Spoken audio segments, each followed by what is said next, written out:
Hi everybody, and today I thought I would talk a little bit about being a mom who lives in a foreign country and has decided that after the age of 40 that I'm going back to school.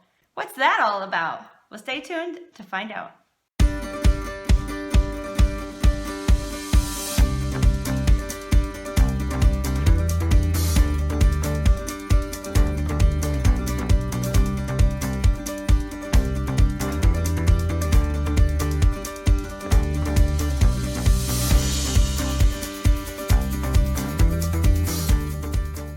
Hi again, if you're new to my channel, my name is Kelly and I'm an American living in Denmark.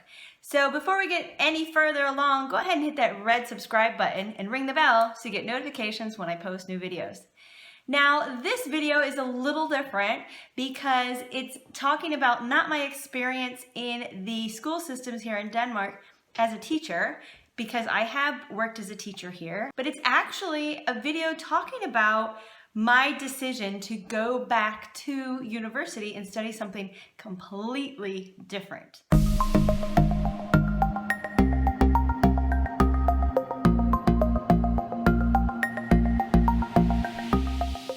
A little bit of background information on me. I live with my Danish husband and our 2 children. We live in a small town in Denmark outside of the bigger city Viborg, which is in the middle of the peninsula, somewhat closer up towards the top. I have actually worked as a teacher, and I just feel that I want to try something different. And I'm lucky enough that I have the opportunity to do that because my husband is the one who is going to be working and supporting our family.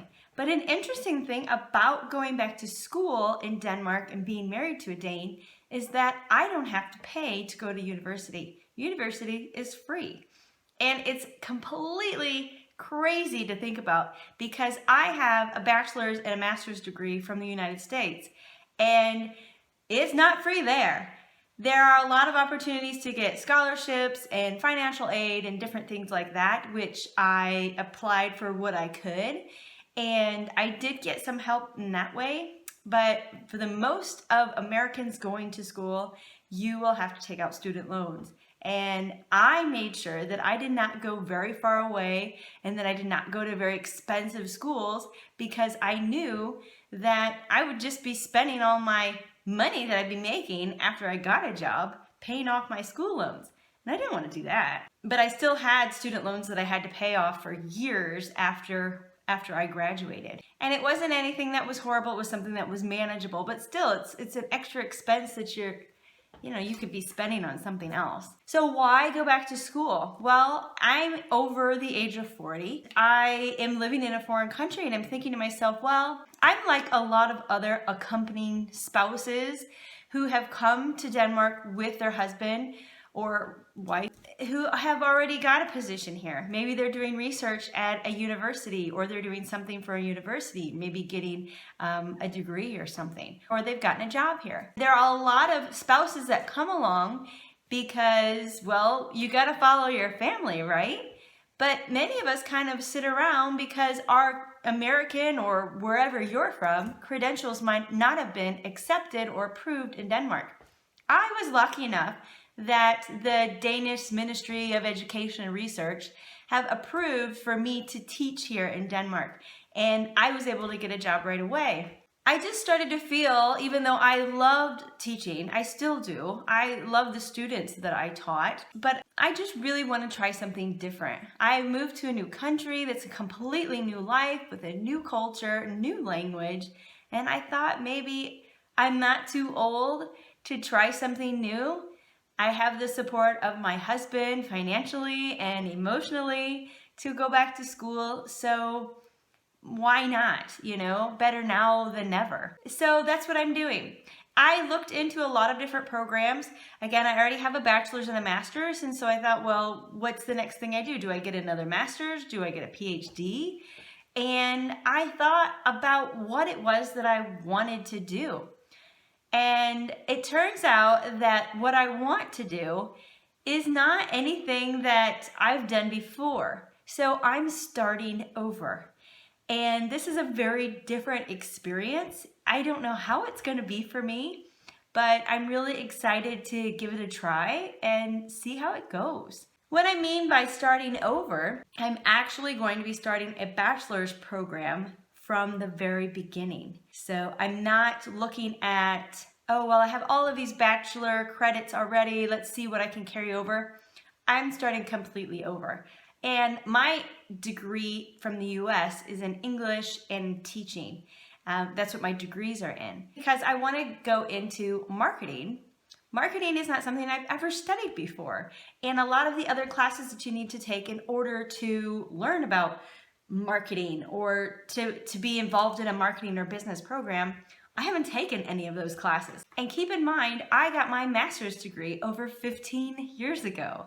So education has changed drastically since I was in school. One thing most specifically is the use of technology.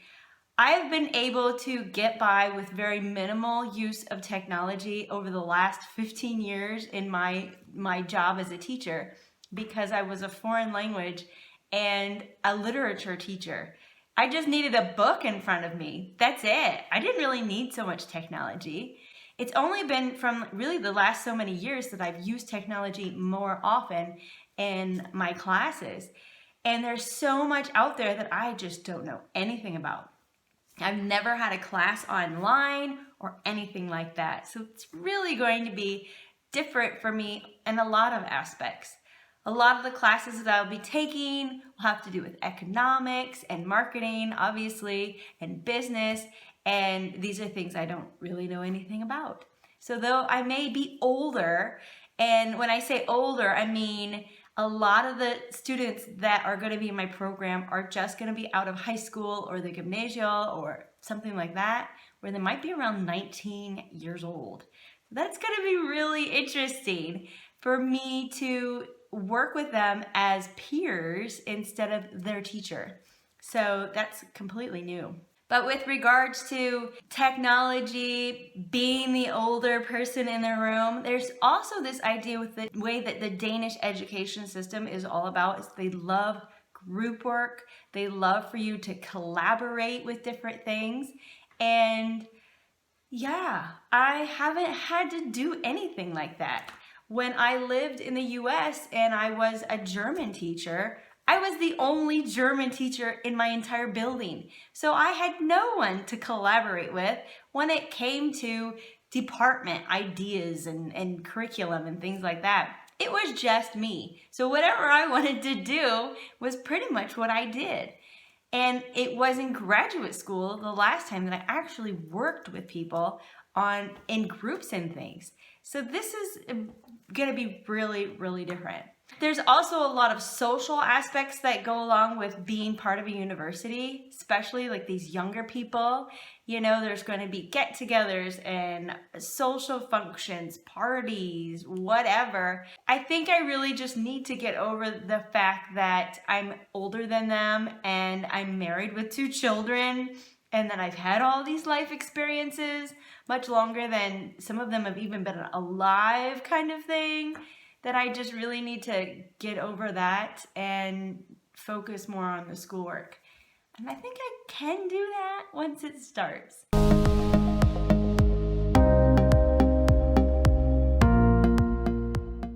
So I'm packing my bags and getting ready to make the drive to Viborg to start my first day of orientation. And I'm excited.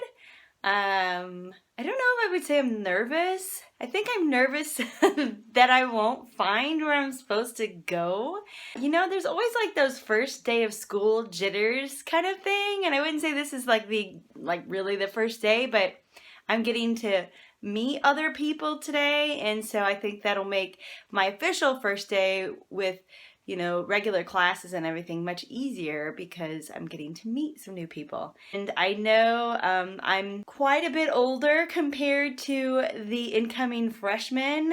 In the US, we call it freshmen, but that's the first year student in a university. This is going to be kind of exciting. I just ate my breakfast. The boys have already been taken to school. So I've had a little bit of time just to kind of chill out and collect my thoughts and get my bag ready. I have no idea what is in store for today, but I'm really excited to see what's gonna happen. So here we go.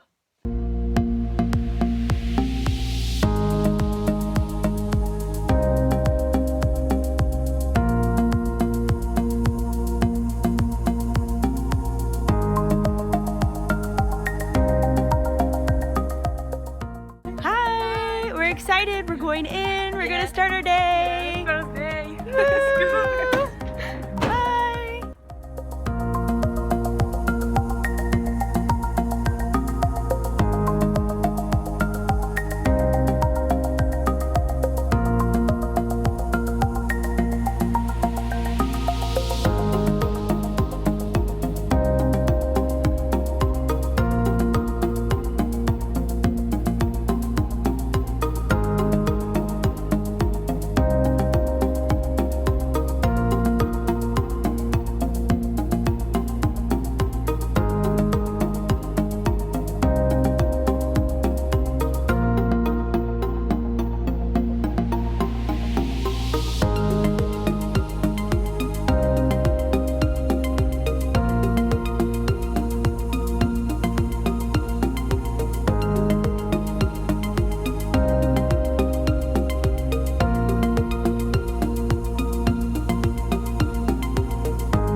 Okay, so I am back after my first day of orientation. Really, it was a lot of trying to figure out the online platform and how we communicate with each other.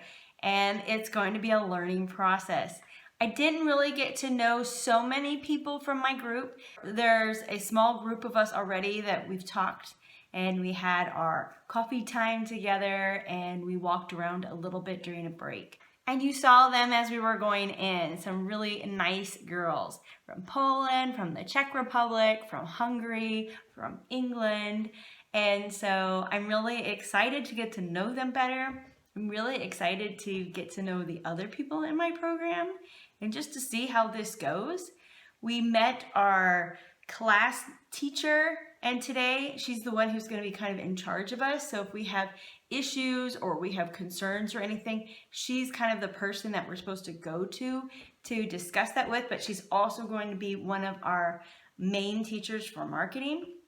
And she seems like a lot of fun, and I really feel like I'm going to learn a lot from her. Also, I think she's considerate and understanding of the fact that I'm not the traditional student, that maybe I'm not going to be so social as the others because I have children to look after and make lunch boxes. And, that's a thing. I don't know if a lot of people realize that, older people who go back to school, we want to be involved. Man, it would be great to live those glory days of being like a beginning level of the university.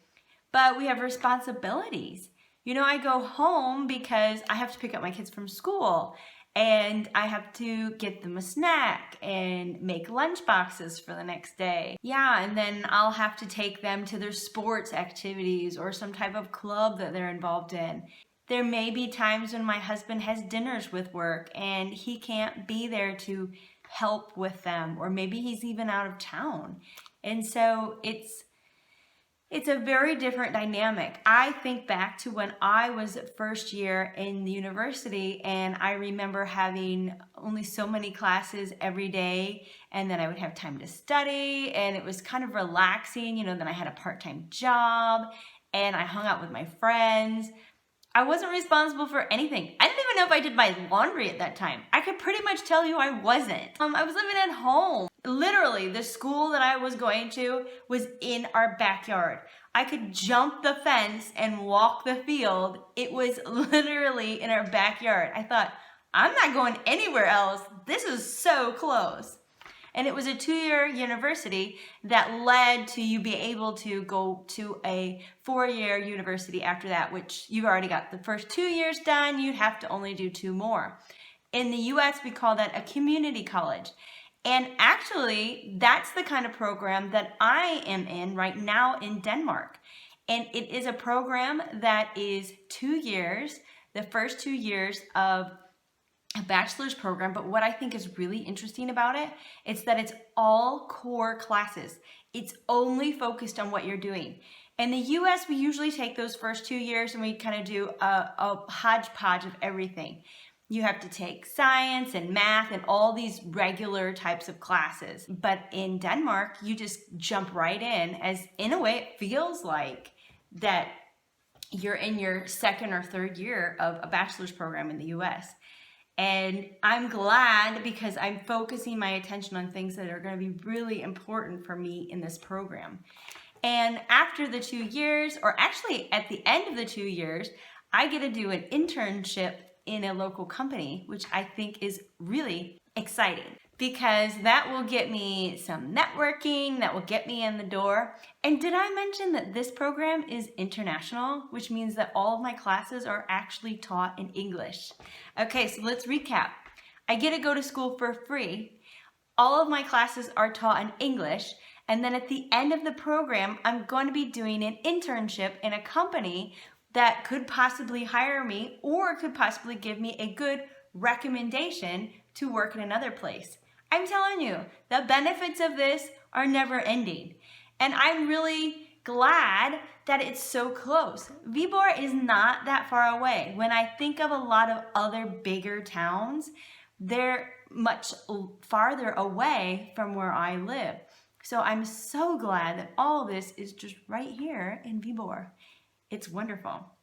There's one more thing that I could say is like the cherry on the top of my ice cream sundae. And that is the fact that there's this thing called SU, which is when students go to school in Denmark, and it's something that is available to all Danish students, that the government will actually pay you a certain amount of money to live off of while you are going to school. So not only is school free, but then the government will also give you money. This is something that I'm able to apply for because I'm married to a Dane. I had no idea that that was something that I could also apply for. I have heard from different people that there may be issues with that because I'm American. I don't know why, because I've lived in Denmark for 3 years. This is my home now.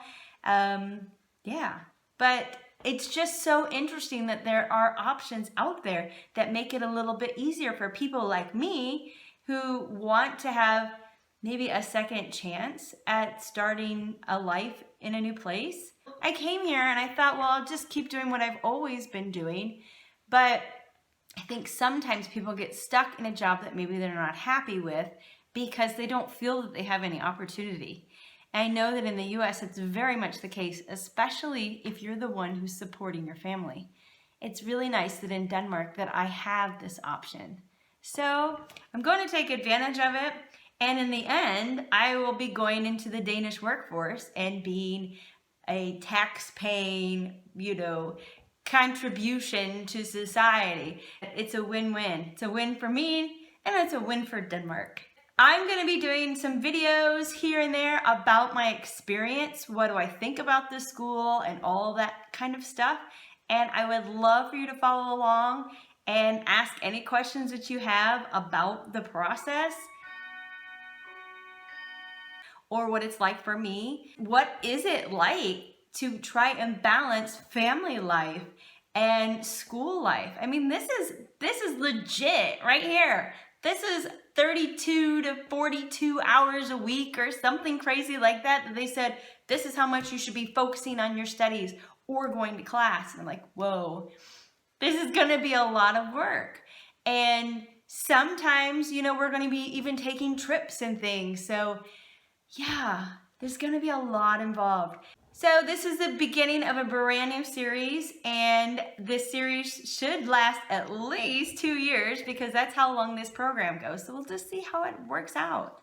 So if you like the idea of me being crazy and being a mom of 2 with a husband who travels in a foreign country, being over 40, and going back to school as a college freshman or first-year student, give me a thumbs up. I can't wait to see you in another video. And as always, take care.